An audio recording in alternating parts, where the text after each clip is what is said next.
मग कधी ध्यानात ठेवायचं, भावाची पोरगी करायची सहसा टाळावाच. टाळावं नाही म्हणजे करूच नाही. जर कोणाचं जुळत आलं असेल तर त्याला दुपारी फोन करा, भाऊ मी कीर्तन ऐकलंय, तू तिकडं कोणला दे. नको. का का उत्तर नीट आहे का महिला मंडळ? का काही झालं तर तो सुनेचा बाप आहे, आपला भाऊ आहे. इथं फरक आहे. उद्या जर भांडण झालं तर तो मुलीचीच बाजू घेणार. तो म्हणतो आपल्या गुड्डीचा काय दोष नाही, आपल्या बहिणीच्या डोक्यात फरक झालाय. गुड्डी ओके, गुड्डीची नाही अडचण. गुड्डी कॉलेज पासून ओकेच. गुड्डी कॉलेजला असताना सुद्धा 8-8 दिवस पळून जायची, पण गुड्डी ओकेच. गुड्डी पायी 3 पोरांनी फाशी घेतले, पण गुड्डीनं हाय गाय नाही केली.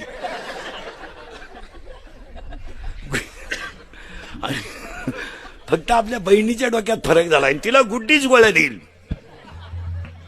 नाही नाही, रक्ताचे नाते तुटत नाहीत, असं नाही चालत ते.